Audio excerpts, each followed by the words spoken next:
Hello and welcome. In this part two of the two-part series of NVIDIA AI Infrastructure Fundamentals, we're going to look at the scaling of AI. If you remember, in the part one, we talked about the foundations of AI, like all these things, right? From what AI infrastructure is to the networking layer. If you have not watched that part one, please go ahead and watch the part one. You can see the link of that video on the top right-hand side of your screen. Now, let's take a look at the part two of this video series, that is scaling of AI. In this particular video, we're going to specifically talk about the scaling of AI, how the NVIDIA scales AI. So we'll start, or I'll teach you what is scaling first of all, and then why do we need to scale AI, and then I'll talk about DGX, HGX, MGX, SuperPOD, and Vera Rubin platform. Remember, as I said in the first video as well, Vera Rubin platform is a platform that's been consumed by major players in the AI industry right now, like Microsoft, Google, Amazon, even OpenAI. There's a 100 billion partnership between OpenAI and NVIDIA, where NVIDIA is consuming, sorry, where OpenAI is consuming Vera Rubin platform to run its cutting edge AI models. Okay, so I'm going to explain in detail as to what exactly that platform is. Then I'll teach you about the software layer, libraries and frameworks. And if you're someone who don't know, who struggle to understand about difference between libraries and frameworks, then don't worry, I'm going to teach you right from the start, right from the fundamentals of what exactly a library is, what is framework, and what's the difference between the two, and which to use when. And then I'll talk about CUDA, PyTorch, TensorFlow, and then I'll also teach you about training versus inference. What exactly is the difference between the two, and what's the products that NVIDIA is offering in this particular segment.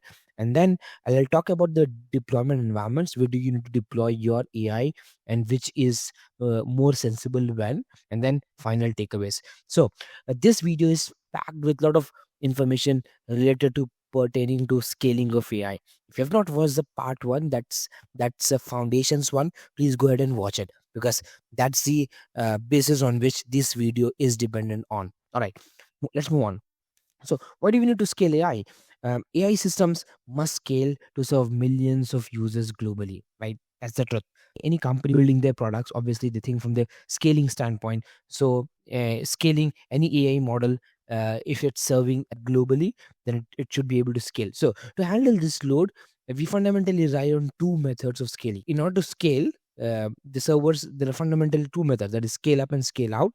As you can see here, scale up, that's also called vertical scaling, and scale out, that's also called horizontal scaling.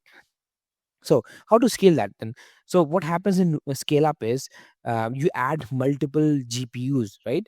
So scale up, as you can see, making a single server more powerful by adding GPUs, memories, and interconnect. So within the same server, you add multiple GPUs, memory, and interconnects. That's scale up. You stack GPUs, memory, and interconnects on top of each server. Then scale out is, you connect multiple servers to function as a single coordinated system. So there are multiple servers, as you can see on your screen, are connected, and they keep on connecting as and when the need arises to scale out, and then the entire servers act as a single unit. So there are fundamentally two methods: scale up and scale out. Now, how scaling works? Scaling up, maximizing the power of single server. This is a simplest path to performance. So we increase capacity by adding more GPUs, expanding memory, and utilizing faster interconnects within the same physical machine. So it's essentially you're adding more GPUs, expanding memory, and utilizing faster interconnects within the same physical machine, right? And then interconnects like NVLink and NVSwitch unlock extreme speed. Explained in my first video, NVSwitch and NVLink, they allow you to connect multiple GPUs together, so that they function as one unit. So NVIDIA doesn't just build GPUs; it builds the ecosystem around that. Technologies like NVLink and NVSwitch allow GPUs inside a single server to exchange data at extremely high speeds, making scale up highly efficient. Okay, so that's scale up, right?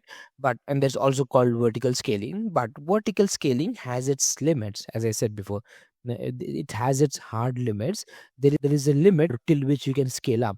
A chassis has finite physical space. We are eventually constrained by power delivery and cooling capacity. Once these limits are reached, the single machine cannot grow further. Okay, so as you can see on your screen, there is a limit to it. Power and cooling and limits reach. So In that case, what really happens is you need to scale out. So scale out breaks the physical limits by coordinating multiple servers together. So instead of one massive machine, what we do is we deploy many machines collaborating on the same AI workload. So this transition allows us to bypass the physical constraint of a single chassis. Okay, so you essentially connect multiple servers together. Right. So high performance networking like InfiniBand and Ethernet, they allow you to connect multiple machines together or multiple servers together. In the case of scale up, there is NVLink and NV switch that allow you to connect multiple GPUs. But in case of scale out, it's InfiniBand and high performance Ethernet. So to solve the latency challenges you can see on your screen, NVIDIA utilizes InfiniBand and high performance Ethernet. These technologies provide very low latency and high bandwidth, allowing multiple servers to behave almost like a single large system.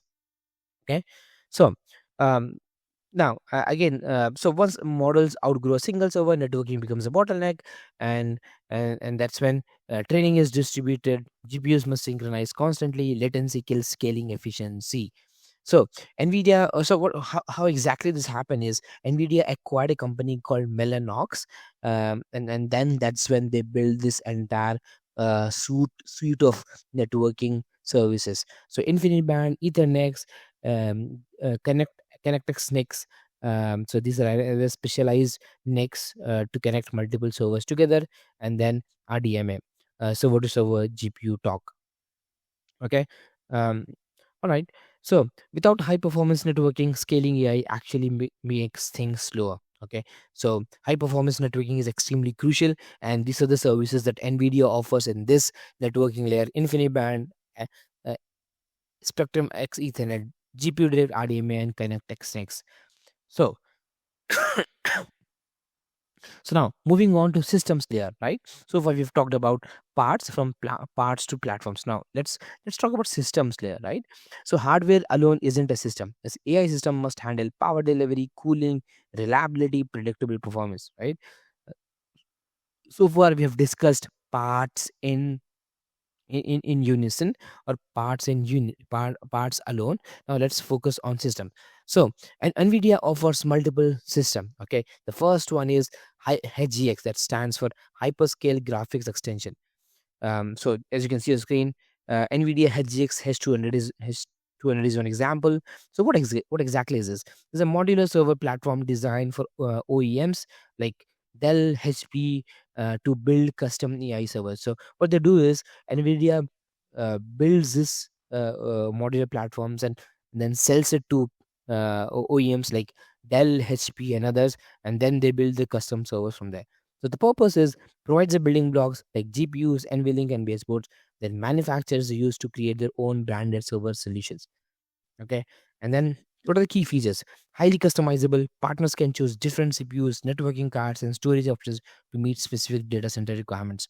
So based on the demand that these OEMs get from end users or customers, they can uh, customize and build their own hardware and sell it to their customers. So HGX is one offering. As you can see, HGX provides a modular building blocks for massive cloud clusters, uh, and then for enterprises and cloud providers building their own custom infrastructure. HGX serves as a modular foundation, right? It allows for the construction of massive bespoke AI clusters using the same underlying architecture. Okay, now moving on, DGX, right? So DGX, what it does is it deliver a fully integrated AI supercomputer. So this is a reference platform for integrated approach. DGX systems combine compute, networking, and software all optimized together for functioning as a turnkey AI supercomputer. So the word turnkey, that comes from the fact that ready-made, or turn the key. So that you just turn the key and things start to work. So it's like fully ready-made solution. Now, and the other one is again DGX here, DGX 100. So what is it? It's a family of turnkey, fully integrated AI supercomputers designed and built directly by NVIDIA. The purpose is act as an AI factory for large scale model development and training. So key features are: systems come in fixed pre-configured stacks of hardware and software, exactly like example like exactly 8 GPUs in a single load to ensure maximum performance and reliability. Okay. So the first one was modular. HGX was modular, where OEMs can further do the customization, whereas the DGX is more of a turnkey solution. Now, moving on to again MGX, that stands for modular GPU acceleration. Example is NVIDIA's MGX. Again, it's a modular reference architecture that standardizes server design to accelerate the deployment of various computing environment. Purpose is designed to reduce engineering cost and time to market for systems maker. Again, it's aimed towards OEMs. Key features are supports a wide range of components, including different CPUs and DPUs with a single standardized chassis, designed for maximum flexibility across generation of hardware. Okay, so so far we've discussed three: HGX, DGX, and MGX. Now moving on to DGX SuperPOD. It's a full AI supercomputer. What is it? It's like again a turnkey solution, data center scale AI infrastructure that connects multiple DGX systems into a single massive supercomputer. Purpose is provides a massive computation horsepower required to train trillion model foundation models and power industrial scale AI factors. So key features are offers a proven blueprint that integrates compute, high-speed networking, Infiniband, and storage, allowing organizations to deploy an entire supercomputer in weeks rather than months of manual integration. Okay, so um, now the point is nvidia doesn't just sell components, it sells guaranteed performance. So here is a quick comparison among all these. So DGX owner is nvidia, turnkey, custom, HGX OEMs custom, MGX again as I said OEMs, modular. So HGX offer more flexibility when compared to MGX. Superpod enterprise aim towards enterprise customers. um, Customization locked, choice of CPU NIC, modular design, architecture blueprint. So the latest generation is DGX 300, and then DGX 2 GB200, and then HGX B300, and B200, Blackwell MGX, and Vera Rubin SuperPOD. Okay. So now, so far we've discussed about all these platforms. So what is Vera Rubin? NVIDIA Vera Rubin platform. So Vera Rubin is a fully integrated rack scale computing platform designed to industrialize AI training and inference. So far what we have seen is GPU is the unit, right? GPU is the unit of compute. But with NVIDIA Vera Rubin, what NVIDIA has done is they've created rack as a unit of compute. So what I mean by that, as you can see on your screen, it says the evolution from chip scale to rack scale AI infrastructure. So far the scaling was happening at the chip level. If you wanted to scale your infrastructure, you would need to add more GPUs to scale your infrastructure. But now you need to add rack to scale AI infrastructure. So first of all, let's see the background about this. So this platform is named after Vera Rubin.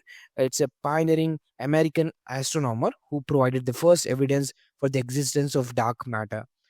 So it was named after Vera Rubin. And as you can see on the screen, so as I said, this particular platform is a is a combination, or it's a composition of multiple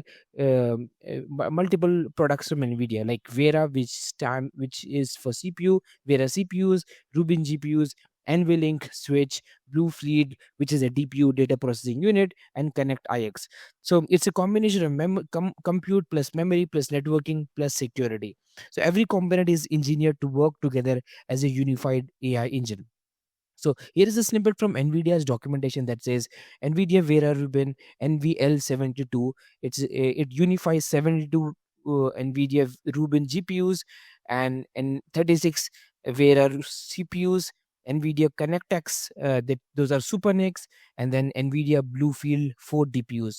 So it scales up intelligence in a rack scale platform with sixth generation NVLink and NV switch, and scales out the with NVIDIA Quantum X M100 Infiniband and NVIDIA Spectrum Ethernet. So if you want to scale the racks, if you want to add more racks, you need to use NVIDIA Infiniband and Quantum X Ethernet to club all those racks together. So here are the more details. So the architecture is a fundamental shift from scaling of clusters or GPUs, or scaling of clusters of individual GPUs to a co-designed system where the rack itself is the atomic unit of compute.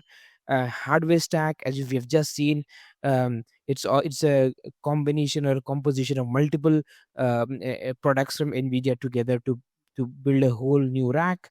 CPUs, GPUs, NVLink, Bluefield, and then Infiniband as well. So, what's the impact of this? What is it that NVIDIA has gained with this product?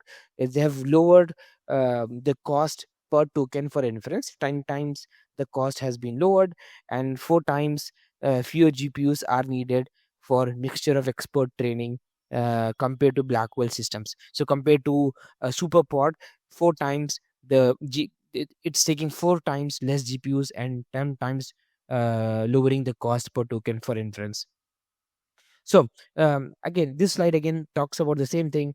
So far, we've been connecting multiple clusters together to bring up the compute or scale the compute. But now we've redefined the fundamental unit of compute, with rack being the fundamental compute, which is a composition of multiple CPUs, GPUs, and other components. So let's look at this in a more detail. So if you look at the chip level, if you look at the motherboard level, it's like Rubin GPUs and Vera CPUs tightly integrated with each other through NVLink and NVIS switch for massive speed and high throughput. As you can see here, next generation AI accelerator optimized for dual purpose workloads, massive model training, and high throughput inference. And Vera CPUs, um, proprietary high efficiency architecture. Okay. And if you look at this slide as well, here this slide talks about, besides the GPUs and CPUs, it talks about NVLink, which is used to connect these two components, and then ConnectX SuperNICs. If you want to tie this up to another cluster, this is what is needed, and Spectrum X Ethernet to scale out the entire rack into multiple racks. And then if you look at this one, here is Bluefield 4 DPU, which is a data processing unit. It offloads security, IO, and data movement from GPUs and CPUs, so that GPUs and CPUs can fully focus on AI performance. Okay. And this one again, it's just a quick comparison with Vera Rubin with SuperPOD. It was using Blackwell architecture. It's a new generation architecture. Philosophy is cluster design, here integrated infrastructure, where rack is the fundamental unit of compute. Scaling individual DGX units, where Infiniband, here deep hardware co-design of compute, memory, and network. Build a supercomputer out of servers. Here the goal is deploy individual scale AI factory, or sorry, deploy industrial scale AI factories. So the takeaway is, SuperPOD was a way to group GPUs, whereas Vera Rubin is fully engineered infrastructure where rack itself is the device. Again, the same thing. SuperPOD was the past, Vera Rubin is the future. And this, as I said, this Vera Rubin is a platform which is consumed by multiple cloud providers like AWS, Azure, GCP, and even OpenAI has partnered with NVIDIA with a 100 billion partnership, where NVIDIA is supplying their Vera Rubin platform so that OpenAI can scale its AI capabilities. Okay, so moving on from systems to software. So far, what we've looked at the hardware level. Now let's move to the software. So chip is what provides the compute, like GPU is provides the compute. But in order for developers to program that GPU, they need to leverage CUDA. So CUDA abstracts the hardware, enabling general purpose GPU computing. Without CUDA, NVIDIA is just a chip vendor. With CUDA, they own the ecosystem. So everything NVIDIA does sits on CUDA. It abstracts GPU hardware, enables general purpose computing, and provides performance and portability. So, in a nutshell, so what is CUDA? CUDA is a parallel computing platform and programming model that allows developers to use individual GPUs for high performance general purpose computing by writing code that executes across thousands of processor cores simultaneously. Now, let's look at the libraries and frameworks. Okay. So the first thing first, the big idea here is never write code from the scratch, right? That's an inefficient way of doing. So writing every line of code from zero is inefficient way. The efficient way is consuming libraries and frameworks. Now you might be wondering what is the difference between the two. Let's check. So libraries is a collection of useful functions and ready-made tools that you can utilize at your description. So it's a collection of functions and code snippets. So specific tools or code for specific tasks, used only when you want to use them. You maintain full control. Now let's understand this with this analogy, right? It's an analogy of a chef. So imagine you are a chef. You decide the recipe, right? You decide when to add the spice, and you decide how much to use it. So in the same fashion, if you are a programmer, if library being the spice, so the library waits for you, like the chef, to act. So you need to consume the library based on the requirement that you have, and you don't need to write the code from the scratch. So so technical control, let's look at the flow. So you write the code, and then you call a particular library when you need it. For example, numpy or lodash. So those are the libraries that you can use when you want to use them. Now let's look at the framework. So library is a low level thing, and now let's look at the framework. So what is a framework? Framework is a ready made structure that provides a fixed way of organizing your application, right? It takes the architecture and organization, provides a standardized set of rules. The framework remains in control of the flow. So a framework is it kind of it sort of dictates the architecture. Now let's understand this with another analogy, the meal kit analogy.